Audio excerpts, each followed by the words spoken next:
Confiserie, la praline rose de Lyon en 5 questions. Si vous visitez la ville de Lyon, vous ne pourrez passer à côté de l'une des spécialités les plus gourmandes de la ville. Je veux bien sûr parler de la praline rose. Pour tous ceux qui veulent en savoir plus sur cette célèbre friandise lyonnaise, nous vous dévoilons les secrets des pralines roses en 5 questions. 1. C'est quoi cette friandise? Friandise emblématique de la ville de Lyon, la praline rose se compose d'amandes, et parfois de noisettes, enrobées de sucre cuit coloré en rose. Elle se déguste seule, à la manière d'un bonbon ou se décline en de multiples desserts plus gourmands et girly les uns que les autres. Touristes de passage à Lyon, ne manquez pas de déguster la tarte aux pralines roses et la brioche aux pralines roses, deux spécialités locales très appréciées des gourmands. 2. Qui l'a inventé? La praline rose qui a été créée au XIXe siècle n'existerait sans doute pas sans la traditionnelle praline de Montargis qui a largement inspiré la recette lyonnaise. La praline de Montargis est la praline originelle de couleur brune, la couleur du caramel. Elle a été inventée au XVIIe siècle à Montargis par le maître d'hôtel du comte de Plessis-Praslin, d'où son nom. En revanche, sa petite sœur de couleur rose est une invention plus tardive.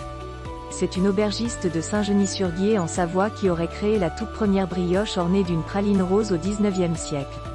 Cette spécialité est alors appelée gâteau de Saint-Genis.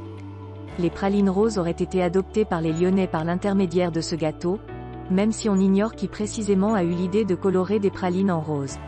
3. Comment est-elle fabriquée? Dans les ateliers de la maison Pralus située à Roanne, les pralines roses sont encore fabriquées de manière artisanale. Tout commence par la préparation d'un sirop de sucre coloré en rose grâce à des colorants alimentaires. On fabrique ensuite des amandes et des noisettes torréfiées sur lesquelles on verse le sucre liquide louche par louche afin qu'il les enrobe tout doucement, couche après couche. 4. Sous quelle forme la déguster? Même si les origines de la praline rose et de la brioche aux pralines ne sont pas lyonnaises, on peut toutefois affirmer que la tarte aux pralines roses est une véritable spécialité locale. Ce dessert a été créé dans les années 1970 par le chef étoilé Alain Chapelle. Depuis, tous les becs sucrés de passage à Lyon se régalent de cette tarte reconnaissable à sa belle couleur. Le célèbre bonbon rose se décline même aujourd'hui sous forme de sirop, de liqueur et de glace et inspire des desserts tels que la tarte tatin aux pralines ou l'île flottante aux pralines roses. 5. Quelles sont les meilleures boutiques à Lyon? Bien sûr, vous pourrez trouver des brioches aux pralines et des tartes aux pralines roses dans presque toutes les boulangeries lyonnaises.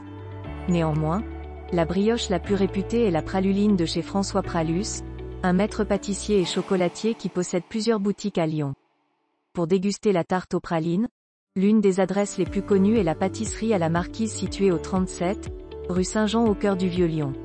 Enfin, si vous cherchez une version sans gluten de la célèbre tarte aux pralines roses, rendez-vous à la pâtisserie spécialisée Les Gasteliers, 123, rue de 1669 1006 Lyon. Suba I would particularly like to thank my friend Suba, who made me discover these good addresses.